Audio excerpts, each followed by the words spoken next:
Welcome to Summon Your Superhuman. Today we're diving into a topic that is near and dear to my heart, and that is starting before you're ready. Why is that important to me?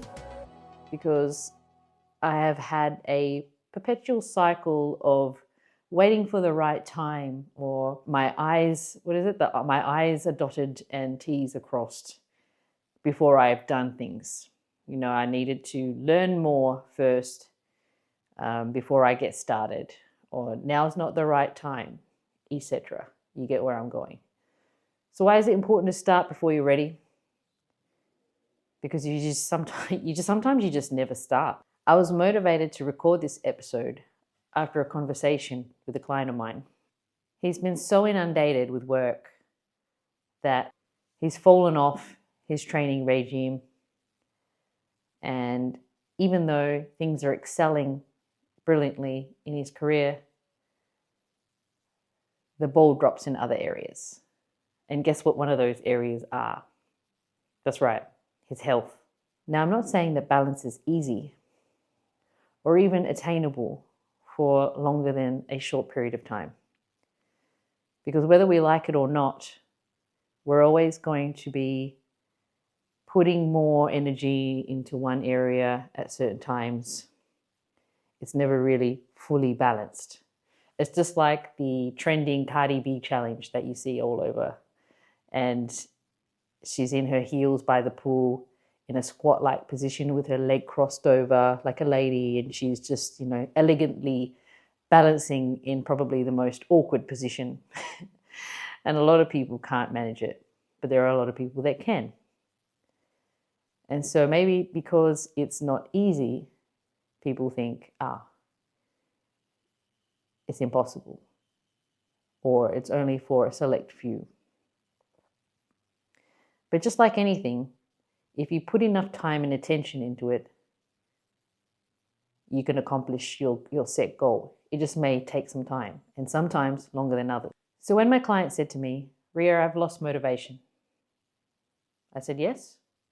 To me, it comes by in a moment, and it's kind of like a reminder of things yet to be accomplished, and to see whether or not that is something you still desire. That's probably a more helpful way to look at it.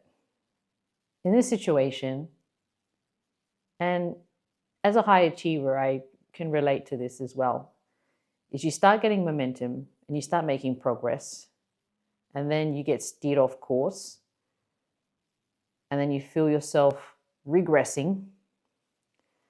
And it's a very uncomfortable situation to be in as a high achiever, because you love striving for achievement and getting the goal, but then you take a step back and you're like, oh damn, I've regressed.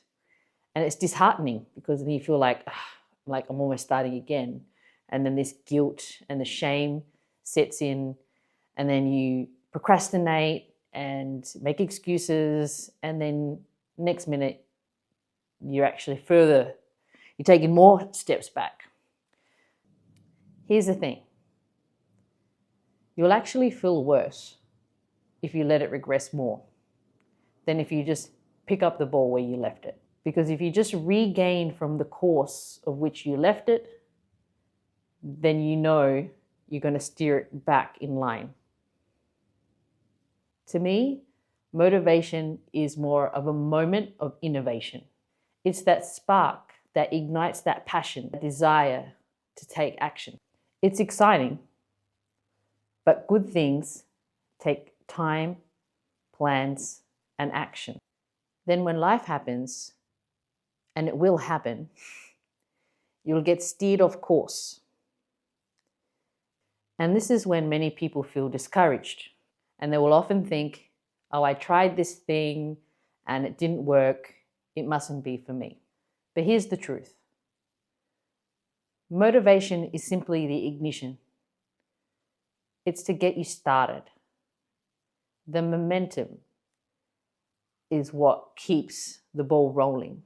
And as I've harped on about in previous episodes, I'm a strong believer in having a very strong predetermined why you're taking that course of action. And then within that why, is an excitement in the form of an enthusiasm. And that excitement is what gets things done. I want to dive deeper into the word enthusiasm. I heard the origins of the meaning of enthusiasm, and I'm going to read this in the words of Father John O'Brien. And he explained it as this. It comes from the two Greek words, and they let you look into the root of this word, into its basic, fundamental, original meaning. The first is theos, which means God, and the other two words are en te. So that in the early usage of this term among ancient Greeks is literally meant God within you, the divine being who is the author and the source of all goodness and beauty and truth, honesty and love. God is in the heart of the individual who is possessed by a vision, who burns with ardor, who is determined to make a dream come true. God is there. God is kindling the fire. It is being kindled by God himself.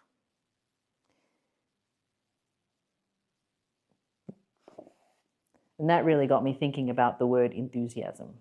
So when you think about the people that have held on against all odds and they've turned their defeat into victory, while others have quit so close to the finish line, what's the difference?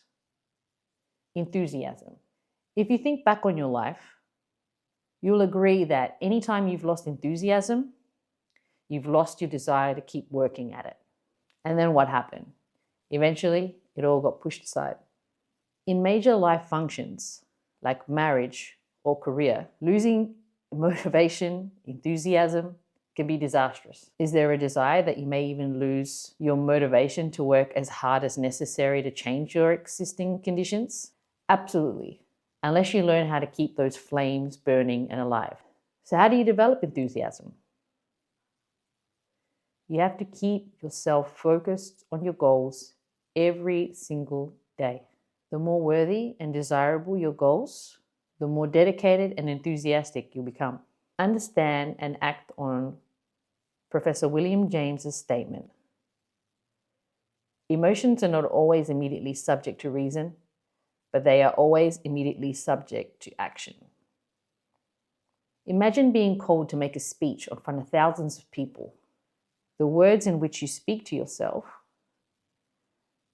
like success is achieved by those who try. Probably the most famous action-taking thing you can say to yourself is the Nike statement, just do it. But also another way of simply saying, do it now, can give you an immediate kick to just get on with it. The idea is to speak those words loudly to yourself in an encouraging way, like you're your own coach, like go. And then get it done instead of just sitting on your hands. So if you want to be enthusiastic, you have to act enthusiastically. It works 100 times out of 100. Your feelings, moods, and emotions direct your action. As we wrap up today's episode, remember that starting before you're ready is about embracing the journey, not just the destination. It's about lighting that initial spark of motivation and nurturing it with enthusiasm and a strong sense of purpose. Your enthusiasm is your inner fire, a divine force that drives you closer, even when the path seems unclear. Think of every challenge as an opportunity to summon your superhuman.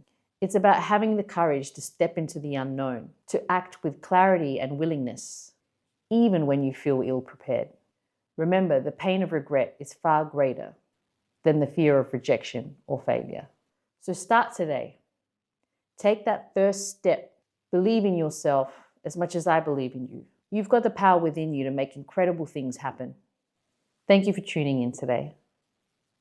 I hope that I've been able to shed a different light and ignite perhaps a new spark to just start before you're ready.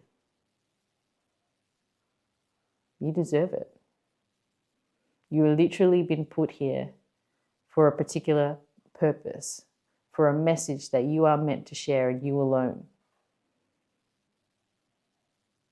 Most people, when they get to the end of their life, they have nothing more than just simply regret for the things that have left undone, or the things that they will always wonder, what if?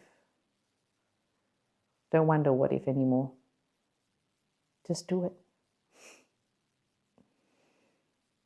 So until next time, superhuman, strengthen your mind, body, and soul muscles, and stay amazing.